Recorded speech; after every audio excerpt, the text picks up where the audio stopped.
Aptitude के बारे में आपने कई बार सुना होगा, कई बार इसने आपको परेशान किया होगा।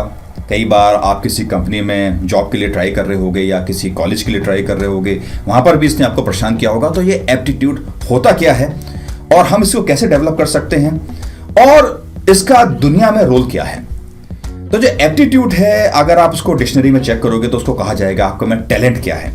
और टैलेंट का क्या मतलब होता है कि आप किसी कार्य को कितना अच्छा कर सकते हो, और किसी कार्य को अगर आप अच्छा करते हो तो उसका क्या मतलब है कि कितने अच्छे तरीके से आप किसी एक स्पेसिफिक स्किल को अपने अंदर डेवलप कर सकते हो, कि आपके अंदर लर्निंग एबिलिटीज बहुत अच्छी हैं और आप उस चीज को लर्न करके कितना अच्छा उसको परफॉर्म कर सकते हो। जैसे फॉर एग्जांपल कि अगर आप में टैलेंट है बैडमिंटन खेलने का, तो अगर मैं आपको सिखाता हूं बैडमिंटन खेलना तो आप बहुत अच्छे तरीके से उसको बहुत जल्दी उस वाले स्किल को सीख जाओगे और अगली बार जब आप किसी गेम में जाओगे तो बहुत अच्छा परफॉर्म करोगे। तो ये आप में टैलेंट हो गया। लेकिन जब हम एप्टीट्यूड की बात करते हैं तो ये तो बहुत जनरल बात हो गई। लेकिन जो हम अपने जीवन में जिस एप्टीट्यूड की बात करते हैं वो है सोचने के ऊपर, आपकी थिंकिंग एबिलिटीज के ऊपर। और इसका मतलब ये होता है कि आप किसी कार्य को कितना जल्दी और कितने अच्छे तरीके से उसको कर सकते हो। जैसे हम लोग एग्जाम्पल लेते हैं कि अगर मैं आज आपको कुछ नंबर्स देता हूं, जैसे मैंने आपको बोला 445, 336, 1535 और 42। अब आप इसको जोड़ के बताएं। मुझे पूरी उम्मीद है कि हर कोई इसको जोड़ लेगा, लेकिन उसको जोड़ने में थोड़ा समय लगेगा। उसको 30 सेकंड लगेगा, किसी को 1 मिनट लगेगा, हो सकता है किसी को 20 सेकंड लगे। लेकिन जिसमें बहुत अच्छा एप्टीट्यूड है वो शायद इस वाले आंसर को 2 या 3 सेकंड या 5 सेकंड के अंदर आंसर कर देगा। तो इस प्रश्न को हर कोई कर सकता था, लेकिन जिसमें एप्टीट्यूड ज्यादा है, जो बहुत तेजी से सोच सकता है, उस क्वेश्चन को समझ सकता है, उस शब्दों को याद कर सकता है, उन नंबरों को याद कर सकता है, तो हम इसको कहते हैं कि उसमें एप्टीट्यूड बहुत ज्यादा है। बाकी जो एग्जाम्स है वो क्या टेस्ट करते हैं कि हर इंसान उन वाले प्रश्नों को सॉल्व कर सकता है। कोई भी अगर एग्जाम में एप्टीट्यूड का जो टेस्ट होता है, हर क्वेश्चन को हर इंसान कर सकता है, लेकिन उसको करने में हो सकता है उसको 2 मिनट, 3 मिनट, 4 मिनट या 5 मिनट लगे।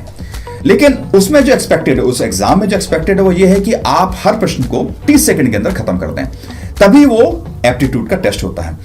हो भी सकता है कि आप 1 या 2 या 5 सवाल 30 सेकंड में खत्म कर दें, लेकिन आप थक जाओगे। लेकिन उसमें उन्होंने सवाल दिए होंगे आपको 100, तो आपको 100 सवाल लगातार 30 सेकंड के अंदर करने पड़ेंगे। और इसलिए जो कुछ बच्चे होते हैं या जो कुछ लोग होते हैं उसको बहुत प्रैक्टिस के बाद ये स्किल्स को डेवलप कर लेते हैं। तो आप ये देखोगे कि जब भी कभी हम एप्टीट्यूड की बात करते हैं और कोई एक आपको प्रश्न दिया जाता है, तो उसका क्या मतलब है कि आप उस वाले प्रश्न को समझें, आप उसका सोल्यूशन के बारे में सोचें, उस क्वेश्चन को सॉल्व करें और उसको प्रेजेंट करें।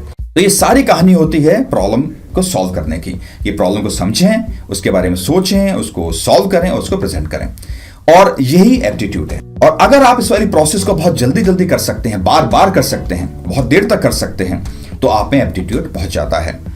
और यही जो एक टेस्ट होता है जिसको आपने सुना होगा, आईक्यू का जो टेस्ट होता है, इंटेलिजेंट क्वोशिएंट का जो टेस्ट होता है, वो भी आपके एप्टीट्यूड को चेक करने के लिए होता है। उसमें आपने देखा होगा कि उसकी कुछ रेटिंग होती है, जिसमें आपको 100 रेटिंग मिलेगी, कई बार आपको 90 मिलेगी, कई बार आपको 120 मिलेगी, 140 मिलेगी। इसका मतलब क्या है?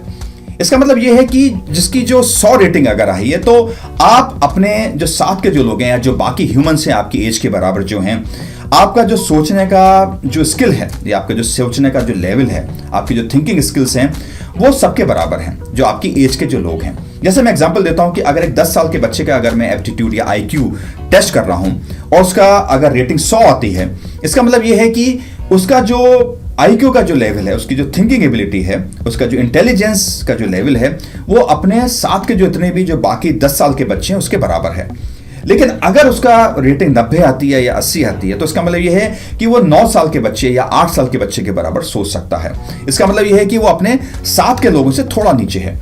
अगर उसका जो रेटिंग है वो 120 आती है, उसका मतलब यह है कि वो 12 साल के बच्चे के बराबर सोच सकता है, मतलब 20% ज्यादा बेहतर सोच सकता है। और अगर उसकी रेटिंग 150 आती है, इसका मतलब यह है कि वो 50% बेटर सोच सकता है अपने साथ के बच्चों से। जैसे कहा जाता है मिस्टर ओबामा जो है, बराक ओबामा जो हैं, जो पहले प्रेसिडेंट थे यूएस के, उनका जो एप्टीट्यूड का जो लेवल था, आईक्यू का जो लेवल था, उनकी जो रेटिंग थी वो 160 के आसपास है।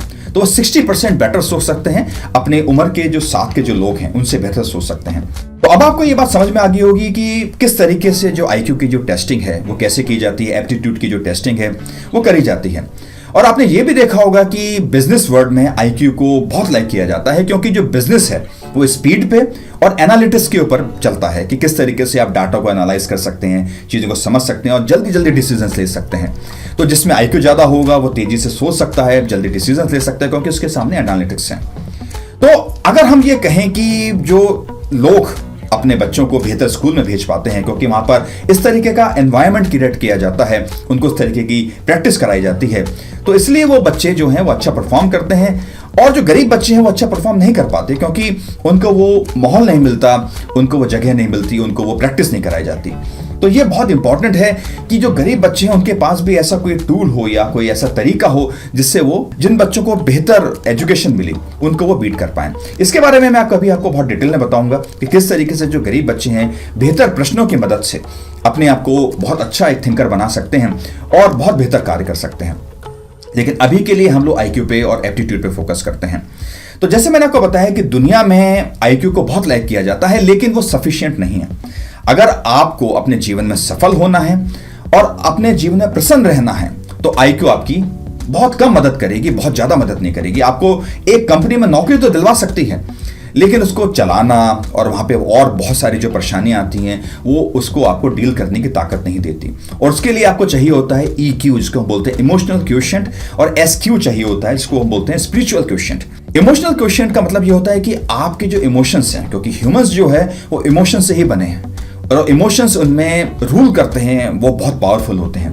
अगर आप अपने इमोशंस को कंट्रोल नहीं कर सकते तो अपने जीवन में सफल होना बहुत मुश्किल हो जाएगा और खुश रहना भी बहुत मुश्किल हो जाएगा। तो EQ होना बहुत इंपॉर्टेंट है और इसके साथ आता है परसिवरेंस, इसको हम बोलते हैं ग्रिट। इसका मतलब ये होता है कि आप अगर ऐसी सोच रखते हैं कि आप कभी हार नहीं मानेंगे, और वही इंसान जो है वही जीतता है। अगर आपने अपने बच्चे में ये बात डेवलप करी है या आप अपने अंदर ये बात डेवलप कर सकते हैं कि आप कभी हार नहीं मानेंगे, तो ये बात की मैं गारंटी ले सकता हूं कि आप सफल होंगे और आप अपने जीवन में प्रसन्न भी रहेंगे। और ये आईक्यू से नहीं आता, ये आपका EQ से आता है। और हो सकता है कि आज की तारीख में बहुत सारे जो लोग हैं उनके पास आईक्यू नहीं है, बहुत स्ट्रांग आईक्यू नहीं है, लेकिन आप अपना EQ डेवलप कर सकते हैं, आप अपना SQ डेवलप कर सकते हैं और आप इमोशनली बहुत स्ट्रांग हो सकते हैं। और आपको उसके लिए बस एक बात को आपको फॉलो करना है कि आप हार ना माने। और अगर आप हार नहीं मानेंगे तो आप देखोगे कि आपका EQ बहुत स्ट्रांग हो जाएगा और आप उसके ऊपर काफी कंट्रोल कर लोगे। तो यह बात सच है कि आईक्यू की बहुत जरूरत है और दुनिया वाले जो हैं, कंपनी वाले जो लोग हैं या जो बहुत बड़ी बड़ी ऑर्गेनाइजेशन है, वो आईक्यू आपका टेस्ट करेंगी। और अब ये बात उनको समझ में आनी शुरू हो गई है कि सिर्फ जो कार है वो आईक्यू से नहीं चलता, साथ में आप में EQ भी होना चाहिए और SQ भी होना चाहिए। और अगर वो नहीं है तो आप उसको बहुत अच्छे तरीके से अपने कार्य को नहीं कर पाएंगे। तो आप अपना एप्टीट्यूड डेवलप तो करें, लेकिन अगर आप जो अपना IQ आपके पास अगर ज़्यादा नहीं है तो आप जो दूसरे जो इमोशनल क्वोशिएंट है, SQ है, उसके ऊपर फोकस करें और आप उसको डेवलप करें।